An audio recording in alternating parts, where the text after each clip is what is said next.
देव भगवान की जय। प्यारे कृष्ण कन्हैया लाल की जय।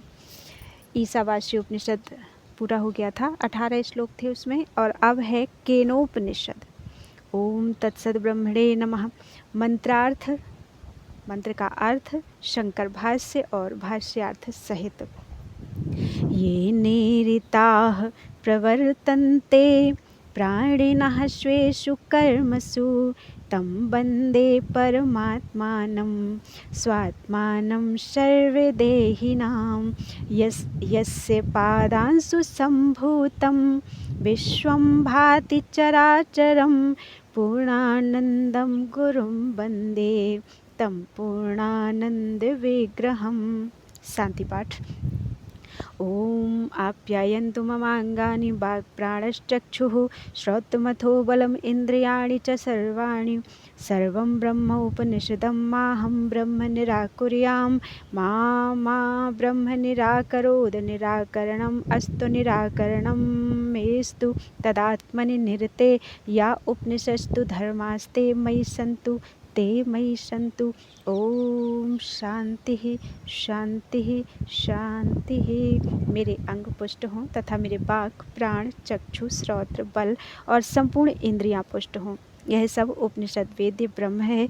मैं ब्रह्म का निराकरण ना करूं, ब्रह्म मेरा निराकरण ना करे, अर्थात मैं ब्रह्म से विमुख ना होऊं और ब्रह्म मेरा परित्याग ना करे। इस प्रकार हमारा परस्पर अनिराकरण हो, अनिराकरण हो।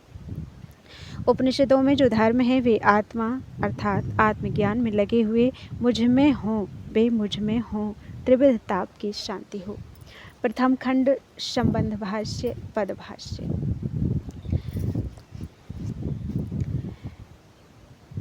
केनेशितम इत्याद्योपनिषदम परब्रह्म विषया वक्तव्या उपक्रमणिका इत नवमस्य अध्यायस्य आरम्भः। प्रागेत अस्मात् कर्माणि अशेषतः परिसमापितानि समस्तकर्माश्रय भूतस्य च प्राणस्योपासना नियुक्तानि कर्मांगशाम विषयाणि च। अब केनेशितम इत्यादि परब्रह्म विषयक उपनिषद कहनी है, इसलिए इस नवम अध्याय का आरंभ किया जाता है। इससे पूर्व संपूर्ण कर्मों के प्रतिपादन की सम्यक रूप से समाप्ति की गई है तथा समस्त कर्मों के आश्रयभूत प्राण की उपासना एवं कर्म की अंगभूत सामुपासना का वर्णन किया गया है। उसके पश्चात गायत्र साम विषयक विचार और शिष्य परंपरा रूप वंश के वर्णन में समाप्त होने वाले कार्य का वर्णन किया गया है। ऊपर बतलाया हुआ यह संपूर्ण कर्म और ज्ञान सम्यक प्रकार से संपादन किए जाने पर निष्काम मुमुक्षु की तो चित्त शुद्धि के कारण होते हैं तथा ज्ञान रहित सकाम साधक के केवल स्रोत और स्मार्थ कर्म दक्षिण मार्ग की प्राप्ति और पुनरावर्तन के हेतु होते हैं। इनके सिवा अशास्त्रीय स्वच्छंद वृत्ति से तो पशु से लेकर स्थावर पर्यंत अधोगति ही होती है। ये स्वच्छंद प्रवृत्ति वाले जीव उत्तरायण और दक्षिणायन इन दोनों में से किसी मार्ग से नहीं जाते। वे निरंतर आवर्तन करने वाले क्षुद्र जीव होते हैं। उनका जन्म लो और मरो, यह तीसरा स्थान मार्ग है। इस श्रुति से और 3 प्रसिद्ध प्रजाओं ने धर्म त्याग किया। इस मंत्र वर्ण से भी यह बात सिद्ध होती है। जो इस जन्म और पूर्व जन्म में किए हुए कर्मों के संस्कार विशेष से उद्भूत बाह्य एवं अनित्य साध्य साधन के संबंध से विरक्त हो गया है, उस विशुद्ध चित्त निष्काम पुरुष को ही प्रत्यगात्मक विषयक जिज्ञासा हो सकती है। यही बात केनेशितम इत्यादि प्रश्नोत्तर रूप श्रुति द्वारा दिखलाई गई है। कठोपनिषद में तो कहा जाता है कि स्वयंभू परमात्मा ने इंद्रियों को बहिर्मुख करके हिंसित कर दिया है, इसलिए इंद्रियां बाहर की ओर ही देखती हैं, अंतरात्मा को नहीं देखती। किसी बुद्धिमान ने ही अमरत्व की इच्छा करते हुए अपनी इंद्रियों को रोककर प्रत्यगात्मा का साक्षात्कार किया है इत्यादि। तथा अथर्ववेदीय मुंडक उपनिषद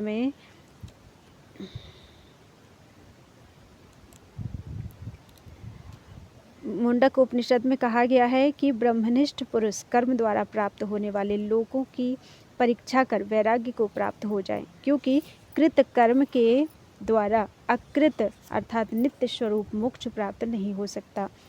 उसका विशेष ज्ञान प्राप्त करने के लिए तो उस जिज्ञासु को हाथ में समिधा लेकर श्रोत्रिय और ब्रह्मनिष्ठ गुरु के ही पास जाना चाहिए इत्यादि। केवल इस प्रकार से ही विरक्त पुरुष को प्रत्यगात्म विषयक विज्ञान के श्रवण, मनन और साक्षात्कार की क्षमता हो सकती है और किसी तरह नहीं। इस प्रत्यगात्मा के ब्रह्मत्व विज्ञान से ही कामना तथा कर्म की प्रवृत्ति के कारण तथा संसार का बीजभूत अज्ञान पूर्णतया निवृत्त होता है। जैसा कि उस अवस्था में एकत्व देखने वाले पुरुष को क्या मोह और क्या शोक हो सकता है इत्यादि मंत्रवर्ण तथा आत्मज्ञानी शोक को पार कर जाता है। उस परावर को देख लेने पर उसकी हृदय ग्रंथि टूट जाती है, सारे संदेह नष्ट हो जाते हैं और समस्त कर्म क्षीण हो जाते हैं इत्यादि श्रुतियों से सिद्ध होता है। यह बात तो कर्म सहित ज्ञान से भी सिद्ध हो सकती है ना। सिद्धांति कहते हैं नहीं, क्योंकि वाजसनेय बृहदारण्यक श्रुति में उस कर्म सहित ज्ञान को अन्य फल का कारण बतलाया गया है। मुझे स्त्री प्राप्त हो, इस प्रकार आरंभ करके वाजसनेय श्रुति में यह लोक पुत्र द्वारा प्राप्त किया जा सकता है और किसी कर्म से नहीं। कर्म से पितृलोक मिलता है और विद्या उपासना से देवलोक। इस प्रकार उसे आत्मा से भिन्न लोकत्रय का ही कारण बतलाया गया है। वहाँ उस बृहदारण्यक उपनिषद में ही संन्यास ग्रहण करने में यह हेतु बतलाया है, हम प्रजा को लेकर क्या करेंगे जिन्हें हमें कि यह आत्मलोक ही अभीष्ट है। उस हेतु का अभिप्राय इस प्रकार है, मनुष्यलोक, पितृलोक और देवलोक, इन तीन लोकों के साधन अनात्म लोकों की प्राप्ति के हेतुभूत प्रजा, कर्म और कर्म सहित ज्ञान से हमें क्या करना है। क्योंकि हम लोगों को जिन्हें कि स्वाभाविक अजन्मा, अजर, अमर, अभय और जो कर्म से घटता बढ़ता नहीं है, वह नित्य लोक ही इष्ट है। साधन द्वारा प्राप्त होने वाला अनित्य लोकत्रय तो इष्ट है ही नहीं, और वह आत्मलोक तो नित्य होने के कारण अविद्या निवृत्ति के सिवा अन्य किसी भी साधन से प्राप्त होने योग्य नहीं है। अतः हमको आत्मा और ब्रह्म के एकत्व ज्ञान पूर्वक सब प्रकार की ऐषणाओं का त्याग ही करना चाहिए। इसके सिवा आत्मा और ब्रह्म के एकत्व ज्ञान का कर्म के साथ साथ होने में विरोध भी है, जिसमें कर्ता, कर्मादि, कारक और स्वर्ग आदि फल का भेद स्वीकार किया गया है। उस कर्म के साथ संपूर्ण भेद दृष्टि से रहित ब्रह्म और आत्मा की एकता के ज्ञान का रहना संगत नहीं है, क्योंकि ब्रह्म ज्ञान तो वस्तु प्रधान होने के कारण पुरुष के अधीन नहीं है। अतः इस केनेशितम इत्यादि श्रुति के द्वारा यह दृष्ट और अदृष्ट ब्रह्म बाह्य साधन एवं साध्यों से विरक्त हुए पुरुष की ही प्रत्यगात्म विषयक ब्रह्म जिज्ञासा दिखलाई जाती है। शिष्य और आचार्य के प्रश्नोत्तर रूप से यह कथन वस्तु का सुगमता से ज्ञान कराने में कारण है, क्योंकि यह विषय सूक्ष्म है। इसके सिवा केवल तर्क द्वारा इसकी अगम्यता भी दिखलाई गई है। यह बुद्धि तर्क द्वारा प्राप्त होने योग्य नहीं है। इस श्रुति से भी यही बात सिद्ध होती है। अतः आचार्यवान पुरुष ब्रह्म को जानता है। आचार्य से प्राप्त हुई विद्या ही उत्कृष्टता को प्राप्त होती है। उसे साष्टांग प्रणाम के द्वारा जानो इत्यादि श्रुति स्मृति के नियमानुसार किसी शिष्य ने प्रत्यगात्म विषय ज्ञान के सिवा कोई और शरण न देकर उस निर्भय नित्य कल्याणमय अचल पद की इच्छा करते हुए किसी ब्रह्मनिष्ठ गुरु के पास विधि पूर्वक जाकर पूछा। यही बात आगे की श्रुति से कल्पित की जाती है।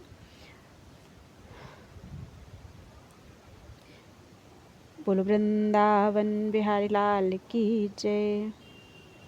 वाक्य भाष्य।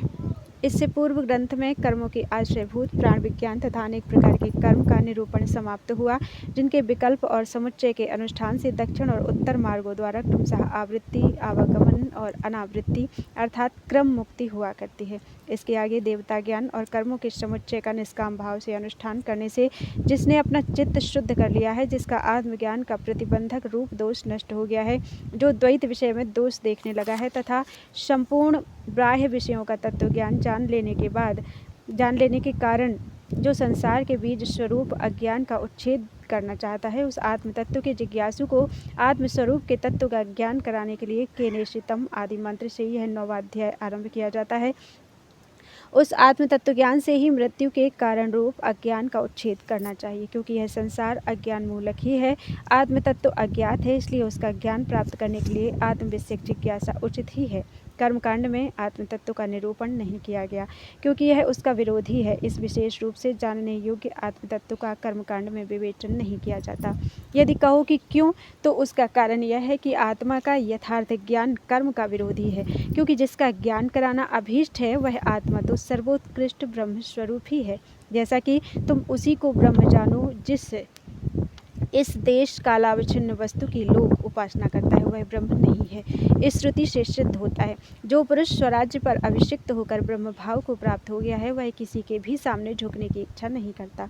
अतः जिसने यह जान लिया कि मैं ब्रह्म हूँ, उससे कर्म नहीं कराया जा सकता। अपने आत्मा को आप्तकाम ब्रह्म मानने वाला पुरुष किसी भी प्रवृत्ति को प्रयोजनवती नहीं देखता, और कोई भी प्रवृत्ति बिना प्रयोजन के हो ही नहीं सकती। अतः कर्म से ज्ञान का विरोध है ही, इसीलिए कर्मकांड में आत्मज्ञान का उल्लेख नहीं है, अर्थात जिज्ञासा किसी विज्ञान विशेष के संबंध में ही होती है। यदि कहो कि तब तो कर्म का आरंभ ही न किया जाए, तो ऐसा कहना ठीक नहीं, क्योंकि निष्काम कर्म पुरुष का संस्कार करने वाला है।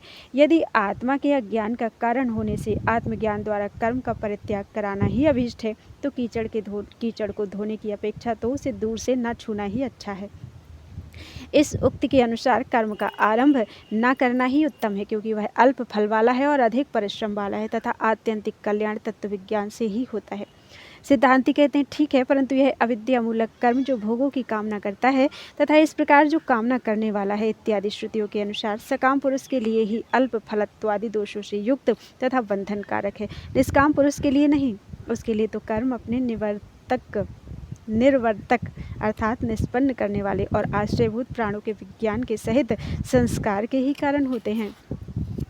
देवयाजी श्रेष्ठ है या आत्मयाजी, इस प्रकार आरंभ करके वाजसनेय श्रुति में कहा है कि आत्मयाजी अपने संस्कार के लिए ही यह समझकर कर्म करता है कि इससे मेरे इस अंग का संस्कार होगा। यह शरीर महायज्ञ और यज्ञों द्वारा ब्रह्म ज्ञान की प्राप्ति के योग्य किया जाता है। यज्ञ, दान और तप ये विद्वानों को पवित्र करने वाले ही हैं इत्यादि स्मृतियों से भी यही बात सिद्ध होती है। अकेला या कर्म के साथ मिला हुआ होने पर भी प्राणादि विज्ञान सकाम पुरुष के लिए तो प्राणत्व प्राप्ति का ही कारण होता है, किंतु निष्काम पुरुष के लिए वह दर्पण के मार्जन के समान आत्मज्ञान के प्रतिबंधकों का निवर्तक होता है। हाँ, जिसे आत्मज्ञान प्राप्त हो गया है उसके लिए निष्प्रयोजन होने के कारण कर्म के आरंभ की अपेक्षा नहीं है, जैसा कि जीव कर्म से बंधता है और आत्मज्ञान से मुक्त हो जाता है। इसलिए पारदर्शी यतिजन कर्म नहीं करते। पूर्व काल में कर्म मार्ग और संन्यास दो मार्ग थे, उनमें संन्यास ही उत्कृष्ट था। किन्हीं ने त्याग से अमृतत्व प्राप्त किया तथा इसके सिवा और कोई मार्ग नहीं है इत्यादि श्रुतियों से भी सिद्ध होता है। युक्ति से भी कर्म ज्ञान के साक्षात साधन नहीं है। कर्म तो चित्त शुद्धि के द्वारा ज्ञान के साधन हैं। अमृत तत्व की प्राप्ति तो ज्ञान से ही होती है, जैसा कि ज्ञान से अमृत तत्व ही प्राप्त कर लेता है, विद्या से अमृत को पा लेता है इत्यादि श्रुति स्मृतियों से प्रमाणित होता है। जो मनुष्य नदी के पार पहुंच गया है वह अपने अभीष्ट स्थान पर जाने के लिए स्वतंत्रता प्राप्त होने पर भी नौका को ना छोड़े, ऐसा कभी नहीं होता। जो वस्तु स्वतः सिद्ध है उसे कोई भी पुरुष साधनों से सिद्ध नहीं करना चाहता। आत्मा भी स्वभाव सिद्ध है और इसीलिए वह प्राप्त करने की इच्छा करने योग्य नहीं है, क्योंकि आत्मस्वरूप होने के कारण वह नित्य प्राप्त ही है। इसी प्रकार उसका विकार भी इष्ट नहीं है, क्योंकि आत्मा होने के साथ ही वह नित्य, अभिकारी, अविषय तथा अमूर्त भी है। इसके सिवा श्रुति से आत्मा कर्म से बढ़ता नहीं है इत्यादि, और स्मृति से भी यह आत्मा अविकार्य कहा जाता है इत्यादि कहा गया है। शुद्ध और पाप रहित इत्यादि श्रुतियों से प्रकट होता है कि आत्मा का संस्कार करना भी अभीष्ट नहीं है। इसके सिवा अपने से अभिन्न होने के कारण भी वह संस्कार्य नहीं है, क्योंकि संस्कार अन्य वस्तु के होते हैं। संस्कार अन्य वस्तु के द्वारा अन्य का ही हुआ करता है। आत्मा से भिन्न कोई क्रिया भी नहीं है। आत्मा से भिन्न कोई क्रिया भी नहीं है और स्वयं आत्मा के योग से ही आत्मा के संस्कार की इच्छा कोई नहीं करेगा। एक वस्तु का दूसरी वस्तु पर आधान करना अथवा एक वस्तु को दूसरी वस्तु का प्राप्त होना नित्य नहीं हो सकता, और मोक्ष की नित्यता ही इष्ट है। इसलिए जिसे आत्मज्ञान हो गया है उसके लिए कर्म का आरंभ नहीं बन सकता। अतः जिसकी बाह्य बुद्धि निवृत्त हो गई है उसे आत्म तत्व का ज्ञान कराने के लिए केनेशितम इत्यादि उपनिषद आरंभ की जाती है। बोलो वृंदावन बिहारी लाल की जय।